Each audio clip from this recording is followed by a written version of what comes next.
नमस्कार, आप लाइव बिहार देख रहे हैं। मैं हूं राजमोहन तिवारी। देखिए, बिहार में आज विधानसभा चुनाव की डुगडुगी बजने जा रही है, क्योंकि दिल्ली में चुनाव आयोग आज शाम को प्रेस कॉन्फ्रेंस करेगा।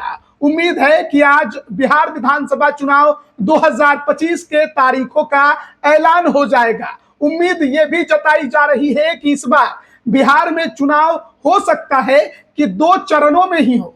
पिछला चुनाव 3 चरणों में हुआ था, उसके पहले 2015 में 5 चरणों में चुनाव संपन्न कराए गए थे।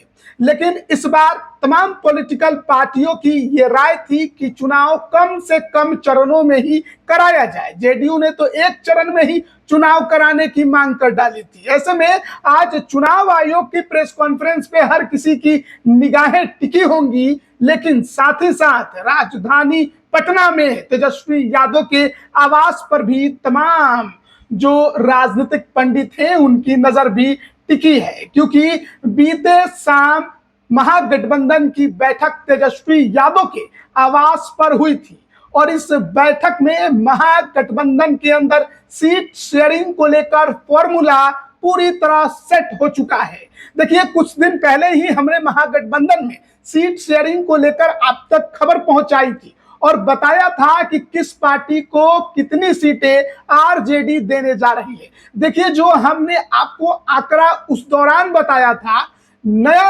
आंकड़ा जो निकलकर सामने आया है वो भी लगभग वैसा ही है, लेकिन 2 पार्टियों के सीटों में बड़ा अंतर आ गया है।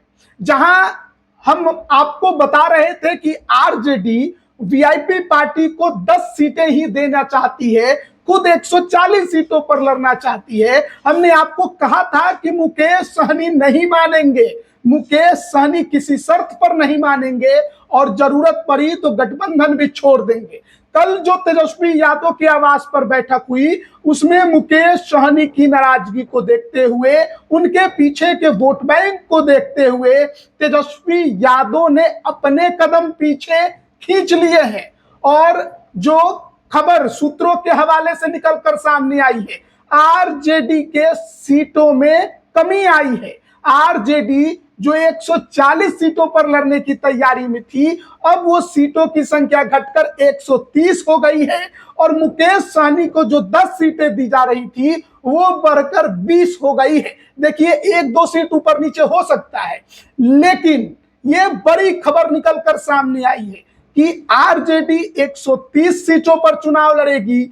वीआईपी पार्टी जिसको 10 सीटें दी जा रही थी, मुकेश सहनी की नाराजगी को देखते हुए, इनके पीछे वोट बैंक को देखते हुए, मुकेश सहनी को आरजेडी ने अब 20 सीटें देने का मन बना लिया है।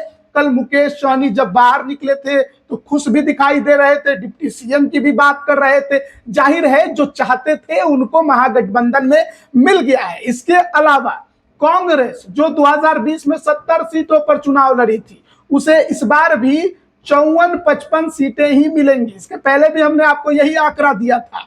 वाम दल को लेकर जो चर्चा छिड़ी थी कि पिछली बार 29 सीटों पर लड़े थे, लेकिन इस बार आंकड़ा बढ़ेगा। जाहिर है, आंकड़ा बढ़ा है, वही 32-33 सीटें ही उनको मिल रही हैं और साथ ही साथ जेएमएम और पारस की जो सीटों की संख्या है वो 6 है। 4 पारस जी को मिल सकती हैं और 2 सीटें जेएमएम को मिल सकती हैं। तो ये बड़ी खबर अब महागठबंधन के खेमे से निकलकर सामने आई है। कल तेजस्वी यादव ने अपने आवास पर जो महागठबंधन के नेताओं की बैठक की थी, उस बैठक में सीट शेयरिंग को लेकर फॉर्मूला सेट किया गया। जिन पार्टियों की जो नाराजगी थी उसे सुना गया, उनकी बातों को समझा गया, लेकिन सबसे ज्यादा तवज्जो किसे मिला, ये देखिए, मुकेश सहनी महागठबंधन में अपना कद बढ़ाया है उन्होंने।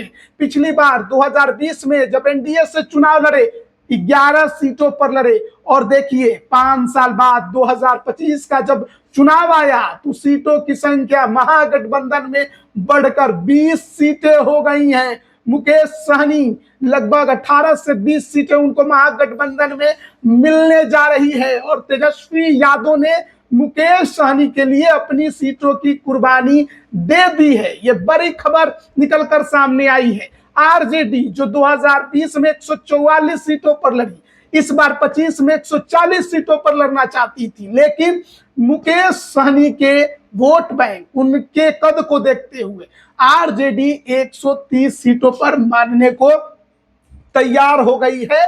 मुकेश सहनी के लिए उसने सीटें छोड़ी हैं और देखना बड़ा दिलचस्प होगा कि मुकेश सहनी को जो 20 सीटें दी जाएंगी वो कौन सी सीटें होंगी, क्योंकि लोकसभा में 3 सीटें तो मिली थी, लेकिन हर किसी ने देखा कि वो 3 सीटें जिताऊ नहीं थी, वो एनडीए का गढ़ वाला सीट था और वो सीटें महागठबंधन में मुकेश सहनी को मिली। तीनों सीटों पर उनको हार झेलना पड़ा था। इस बार विधानसभा के चुनाव में अगर 20 सीटें मिलती हैं तो वो कौन कौन सी सीटें होंगी? क्या जो मुकेश सहनी लगातार मांग कर रहे हैं, जिन सीटों की लिस्ट उन्होंने दी है, क्या वही उसी में से उनको मिलेंगी, या फिर तेजस्वी यादव अपने मन से वैसी सीटें दे देंगे जहां मुकेश सहनी को दिक्कत आए, समस्या आए, जीत ना पाए?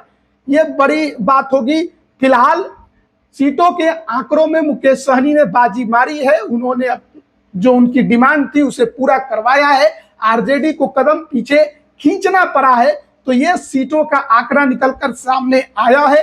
कल तेजस्वी यादव के आवास पर महागठबंधन के नेताओं की बैठक के बाद 130 seat RJD, VIP 20 seat, Congress 54 से 55, वामदल 32 से 33 और जेएमएम पशुपति पारस 6 सीट की बात निकलकर सामने आई है। अब इंतजार है, क्योंकि कहा जा रहा है कि आज बिहार में विधानसभा चुनाव की तारीखों के ऐलान के साथ ही कल तेजस्वी यादव खुद इन तमाम सीटों के आंकड़ों का घोषणा मीडिया के सामने कर सकते हैं, महागठबंधन के नेताओं के साथ प्रेस कॉन्फ्रेंस करके।